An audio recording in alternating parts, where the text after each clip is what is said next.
और अब बात करते हैं शुचिता, संस्कार, परिवार, आचार व्यवहार, क्या वाकई में ये शब्द है या फिर ये शब्द ही नहीं? बीजेपी की रीति और नीति का हिस्सा क्या वाकई में इनको कहा जाए? कहा जाता है कि हर कार्यकर्ता संयमित और हर नेता संजीदा है, लेकिन क्या पद का अहंकार संस्कार को खत्म कर देता है? क्या सत्ता की हनक शुचिता को सनक में बदल देती है? क्या मर्यादित पार्टी का दम भरने वाली पार्टी के नेता अमर्यादित भाषा की हर सीमा को तोड़ सकते हैं? उसके बाद ना तो माफी मांगे ना ही पार्टी उन पर कार्रवाई करे। तो क्यों ना कहा जाए कि कथनी और करनी में अंतर उतना ही है जितना सत्ता में होने और ना होने के दौरान नेता के व्यवहार में होता है। किसी संवैधानिक पद पर बैठे प्रदेश के मुखिया के लिए संविधान की शपथ लेकर मंत्री बनने वाले, वो भी कानून के मंत्री को क्या कानून और संविधान दोनों का ही सम्मान नहीं? हम बात करें केंद्र में कानून राज्य मंत्री एसपी बघेल की, जो राजस्थान में वल्लभनगर उपचुनाव में आए और मर्यादाओं का जुबानी जनाजा निकालकर चलते बने।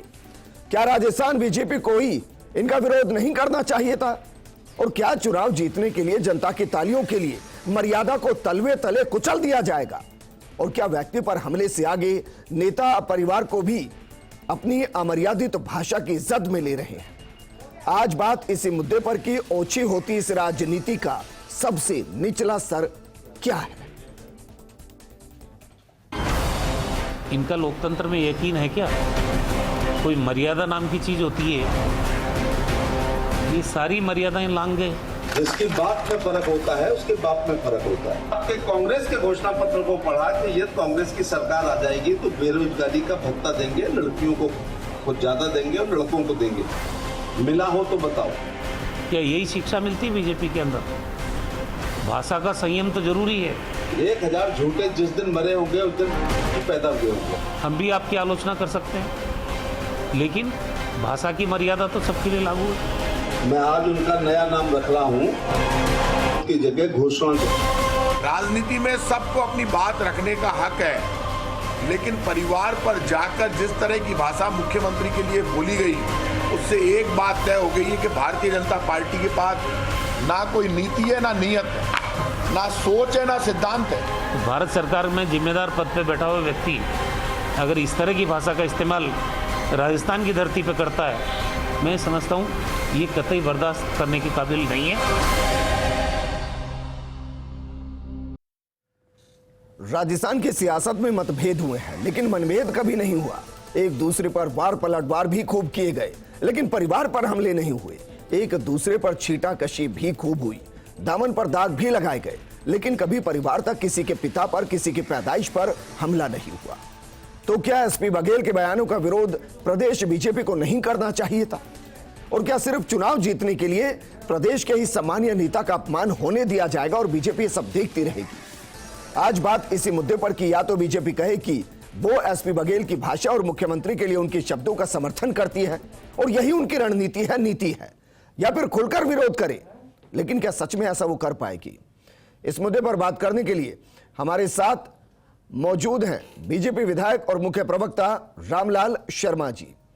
साथ में हमारे साथ मौजूद है राजनीतिक विश्लेषक महेश चंद्र शर्मा जी। रामलाल जी, क्या इस पूरे बयान के बाद तुरंत माफीनामा नहीं होना चाहिए था? अगर बीजेपी ये कहती है कि वो शुचिता, संस्कार और सभ्य पार्टी है। देखिए विजेंद्र जी, लोकतंत्र के अंदर सभी व्यक्तियों को, सभी नेताओं को मर्यादित भाषा को काम में लेना चाहिए। अमर्यादित भाषा किसी को भी बोलनी नहीं चाहिए। लेकिन राजस्थान के हालात क्या है, और राजस्थान के हालातों के उपरांत भी कांग्रेस के नेता इसी तरीके से बयानबाजी करते रहे कि राजस्थान के अंदर हालात बहुत अच्छे हैं।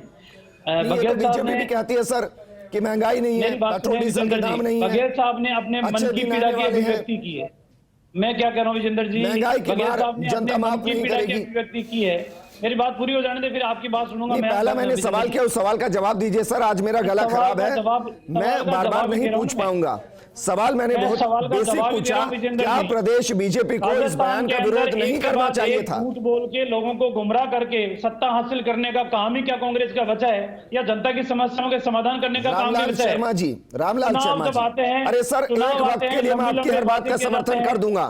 मुझे ये बताइए, क्या एसपी बघेल ने जो बयान दिया प्रदेश बीजेपी उसका समर्थन करती है, हाँ या ना में बताइए। मैंने पहले कहा विजेंद्र जी, किसी भी नेता को, किसी भी व्यक्ति को, किसी के ऊपर जी। भी अमर्यादित भाषा नहीं बोलनी चाहिए। मैंने तो पहले कहा आधिकारिक है। तौर पर लेकिन मैं कह आधिकारिक रहा हूं- तौर पर लेकिन प्रदेश मैं कह रहा हूं- बीजेपी ने इस बयान पर माफी क्यों नहीं मांगी, या ये क्यों नहीं कहा कि राजस्थान की धरती पर आकर अमर्यादित भाषा का जो इस्तेमाल किया गया उसके लिए एसपी बघेल पर कार्रवाई होनी चाहिए, एसपी बघेल को माफी मांगनी चाहिए। से भी अपने मन की पीड़ा की अभिव्यक्ति नहीं कर सकते। कांग्रेस एक के बाद असत्य बोलती जाएगी, झूठ बोलती जाएगी, लोगों को गुमराह करने के लिए लोक लुभावने वादे करती जाएगी, उनके क्रियान्वित करने का कोई काम नहीं करेगी।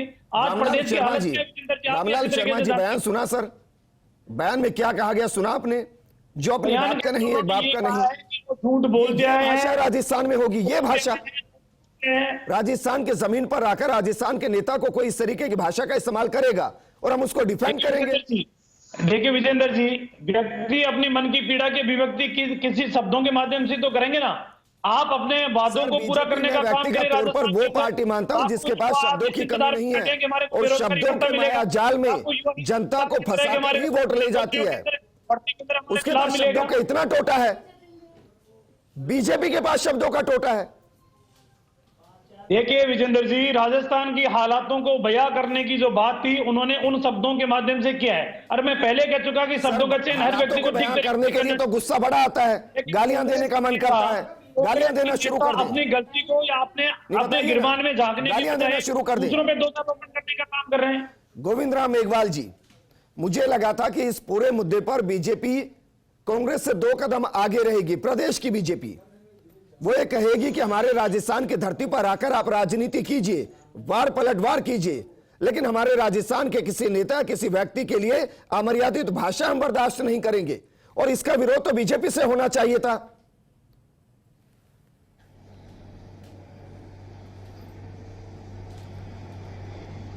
गोविंद राम मेघवाल जी, देखिए विजेंद्र जी, मैंने रामलाल जी की पूरी बात सुनी जी। मेरी आवाज आ रही है? सर बिल्कुल आ रही है, बोलिए। मेरी आवाज आ रही है? हेलो, आवाज नहीं जा रही? सर बिल्कुल आपकी आवाज आ रही है, बोलिए सर।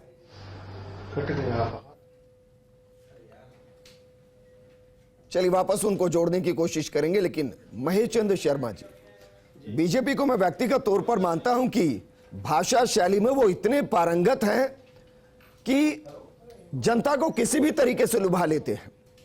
जनता परेशान होगी तो भी वाहवाही कर देती है। ऐसी पार्टी के केंद्रीय मंत्री जो कि कानून राज्य मंत्री हो, वो इतना अमर्यादित हो जाए, ये बीजेपी के अंदर वाकई में टॉलरेंट होना चाहिए, जो शुचिता, संस्कार, परिवार और ना जाने किन किन शब्दों का इस्तेमाल करती है। देखिए, जहाँ तक सवाल है भाषा का, तो राजनीतिक जीवन जो होता है वो सार्वजनिक जीवन होता है। ये भाजपा का जहाँ तक सवाल है कि भाजपा अटल बिहारी वाजपेयी की पार्टी है जो अपनी भाषा, अपने संयम और वाक पटुता के लिए, वाक चातुर्यता के लिए जो पहचान उन्होंने दी है भाजपा को, अधिकांश नेताओं का ये भी रहा है। और हमारी जो भाजपा जो है भारतीय सभ्यता, संस्कार वगैरह की बड़ी वकालत भी करती है, जिसमें और हमारे यहाँ देखी जाए इस परंपरा का अगर ध्यान रखें तो एक ऐसी बानी बोलिए मन का आपा हो, ओलन को शीतल करे आपहु शीतल हो। जब ऐसी बात हो रही है और ऐसे जब हम उसकी मतलब पालना करते हैं, उस पर विश्वास करते हैं, तो राजनीतिक जो क्षेत्र में जो भी व्यक्ति है उससे जनता मार्गदर्शन लेती है। अगर राजनेता ही अपने शब्दों की मर्यादा का उल्लंघन करते हैं तो आम आदमी से आप ये उम्मीद नहीं कर सकते, क्योंकि नेताओं से या आम जनता मतलब जो आवाज। सर ऐसा थोड़ी ना, तालियां बजवाने के लिए आप कुछ भी कहते चले जाएंगे और वो सुनना पड़ेगा। नहीं, यही मैं बता रहा हूँ, जो अभी तक राजनीति में क्षय हुआ है, क्षरण हुआ है, लगातार हो रहा है, चाहे उसके मापदंड में रहे हो, चाहे अपराधी प्रवृत्ति बढ़ रही हो या मतलब भाषा की असंयमित, पिछले 1 दशक से बहुत गिरावट आई है इस। और ये सिर्फ सवाल भाजपा के नेता का नहीं है, कांग्रेस के नेताओं के लिए भी, यहाँ तक कि सभी दलों के लिए। मैं कह रहा हूं कि वार पलटवार ठीक है, इसलिए मैंने कहा कि अमर्यादित होने का कोई तो निचला पायदान होगा। आज अगर इस भाषा को बर्दाश्त कर लिया जाएगा, फिर सारे नेता इस भाषा का इस्तेमाल करने लगेंगे, फिर वो 4 कदम और नीचे गिर जाएंगे। कहीं पर तो रुकना पड़ेगा ना सर, ये कहीं तो बिल्कुल एक सही। जो लाइन क्रिएट करनी पड़ेगी कि बस बहुत हो गया, आप मर्यादित रहिए, आप नेता हैं, एक संवैधानिक पद पर हैं, इस तरीके का व्यवहार सार्वजनिक जीवन में नहीं कर सकते। मैं इसी बात पे कह रहा हूं कि जहां राजनेता है जो जनता के प्रतिनिधि हैं और जनता का नेतृत्व करते हैं, ऐसे लोगों को अपनी भाषा का संयम रखना चाहिए। आपने ये देखा होगा कि 2014 के जो चुनाव हुए जी। हैं और ये 2019 के जो चुनाव हुए हैं, कई नेताओं के ऐसे बयानों की वजह से, ऐसी भाषा की वजह से ही जो बीजेपी को प्रोत्साहन मिला है। आपने देखा होगा कांग्रेस के नेताओं ने जिस तरह से पहले चुनाव के अंदर जैसे बयानबाजी की थी, उसका लेकिन सर आपको लगता है प्रदेश की जनता वाकई में प्रदेश मैं की यही कह रहा हूं मान कि करके जो कोई चला भाषा जाए तो है, इसके आधार पर वोट मिल जाएंगे? गोविंद राम मेघवाल जी, सर कांग्रेस को तो विरोध करना ही चाहिए, इस्तीफा भी मांगना चाहिए जो मांगा जा रहा है, लेकिन क्या आपको यह विश्वास नहीं था कि प्रदेश बीजेपी भी कांग्रेस के समर्थन में आ जाएगी? कि देखिए बाहर का नेता कोई भी आ जाए, यहां बयान दे के जा सकते हैं, आरोप पलटवार कर सकते हैं, लेकिन इतने ओछे बयान ना दे कि जिससे राजस्थान की संस्कृति पर ही सवाल खड़ा हो जाए, जमीन पर ही खड़ा हो जाए।